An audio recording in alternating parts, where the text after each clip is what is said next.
Question given होता है, ठीक है, तो उसके सोल्यूशन के लिए हमें पहले एक इक्वेशन बनानी पड़ती है, क्योंकि हमें उन्होंने मॉलिक्यूल्स या कंपाउंड्स डिफरेंट तरीके से दिए होते हैं, एक क्वेश्चन की फॉर्म में दिए होते हैं, और हमें उस क्वेश्चन की फॉर्म से उनको एक इक्वेशन बनाना होता है। और जब हम वो इक्वेशन बनाते हैं तो ऑफकोर्स उसमें इक्वेशन की बैलेंसिंग भी ज़रूरी होती है। कुछ इक्वेशंस तो बैलेंस खुद ब खुद होती है, बट कुछ को हमने बैलेंस करना होता है, उनके एटम्स को इधर उधर करके नंबरिंग लगा के हमने उनको बैलेंस करना होता है। यहाँ पे आज मैं आपको बैलेंसिंग बताऊंगी और कैसे हम एक कंप्लीट इक्वेशन लिखेंगे न्यूट्रलाइजेशन रिएक्शन की। सबसे पहले मैं ऑलरेडी आप लोगों को पता है, मैं बता चुकी न्यूट्रलाइजेशन रिएक्शन क्या है, बट उस वक्त मैंने आप लोगों को पक्का नहीं बताया था कि इसको हम न्यूट्रलाइजेशन रिएक्शन कहते हैं।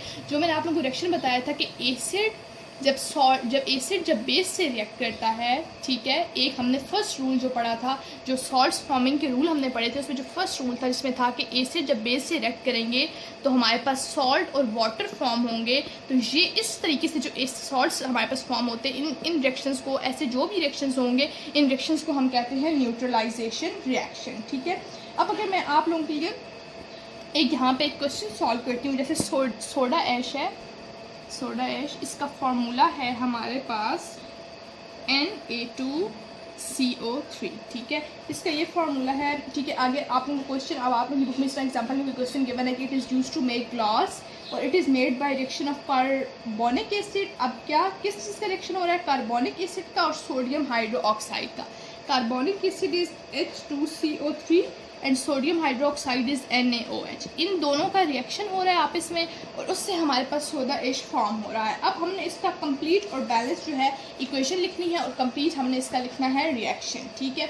सबसे पहले क्या है कि हमने लिखना है कार्बोनिक एसिड। ये हमें क्वेश्चन में गिवन था कार्बोनिक एसिड, ये हमें गिवन था कि कार्बोनिक एसिड और सोडियम हाइड्रोक्साइड आपस में रिएक्ट करेंगे, ठीक है। पहले हम इस तरह इंग्लिश फॉर्म में लिख लेते हैं, ठीक है, ताकि आप लोगों को ज़्यादा हमें ये इजी हो। कार्बोनिक एसिड और सोडियम हाइड्रोक्साइड को उन्होंने बोला था इन दोनों की रिएक्शन से हमारे पास सोडा ऐश फॉर्म हुआ है, सोडा ऐश, ठीक है, ठीक है। अब हम इसको लिखते हैं, ठीक है।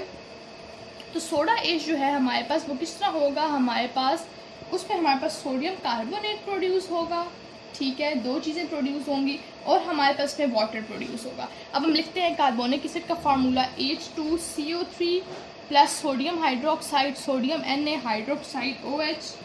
अब सोडियम कार्बोनेट जो हमारे पास प्रोड्यूस हुआ है, सोडियम कार्बोनेट का फार्मूला है Na2CO3, मीन्स Na पॉजिटिव हमने यहाँ से ले लिया और CO3 क्योंकि नेगेटिव में होता है तो Na2CO3 हो गया। और नेक्स्ट हमारे पास जो इधर आ गया वो आ गया हमारे पास वाटर। अब हम देख सकते हैं ये इक्वेशन हमारे पास बैलेंस नहीं है। क्यों बैलेंस नहीं है? सबसे पहले तो देखें Na, ठीक है, Na हमने लिखा और CO3 2 लिख दिया, लेकिन यहाँ पे तो सिंगल 1 Na है, बट हमने यहाँ पे Na2 लिखे हैं, तो एक Na इंक्रीज़ करना है हमें, ठीक है। तो एक Na जब इंक्रीज़ करना है तो यहाँ पे 2 लगाना पड़ेगा।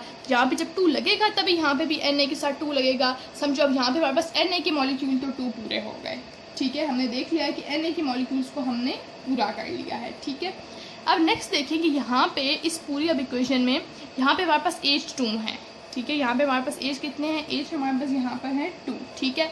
अब हम देख सकते हैं कि इस तरफ हमारे पास H कितने हैं? 1 2 3 4। एक ये एक पहले एक था बट जब हमने 2 लगा लिया तो यहाँ पे 4 हो गए और यहाँ पे H सिर्फ 2 है। अब हमने H को बैलेंस करने के लिए यहाँ पे भी हम 2 लगा देंगे ताकि 2 2s are 4 हो जाए, ताकि यहाँ पे भी 4 हो जाए और वहाँ पे भी H हमारे पास 4 है। अब हम दोबारा से देख लेते हैं कि क्या चारों चीज़ें हमारे पास हर मॉलिक्यूल बैलेंस है या नहीं है। सबसे पहले हम हाइड्रोजन से स्टार्ट करते हैं। यहाँ के हाइड्रोजन काउंट करेंगे फर्स्ट ऑफ ऑल। यहाँ पे देखें 1 2 3 4, ठीक है, 4 हाइड्रोजन है हमारे पास यहाँ पे। सिमिलरली हम यहाँ पे देखेंगे, जहाँ पे भी हमारे पास हमने जब 2 लगा दिया है तो 2 और 2 2 2s are 4, यहाँ पे भी हमारे पास 4 हाइड्रोजन पूरे हो गए। नेक्स्ट हम देखते हैं सोडियम, ठीक है। सोडियम यहाँ पे है हमारे पास 2, यहाँ पे भी हम सोडियम देखते हैं, यहाँ पे भी हमारे पास सोडियम है 2। CO3 हम यहाँ पे देखते हैं, यहाँ पे हमारे पास CO3 ओनली 1, यहाँ पे भी इस तरफ भी हमारे पास प्रोडक्ट में भी CO3 है ओनली 1। इस तरीके से आपने इक्वेशन को बैलेंस करना है। देखने हैं कि प्रोडक्ट में जितने वो मॉलिक्यूल हैं अगर रिएक्टेंट में उससे कम बन रहे हैं तो आपने इस तरीके से समझ के हमने उसको बैलेंस करनी है, ठीक है।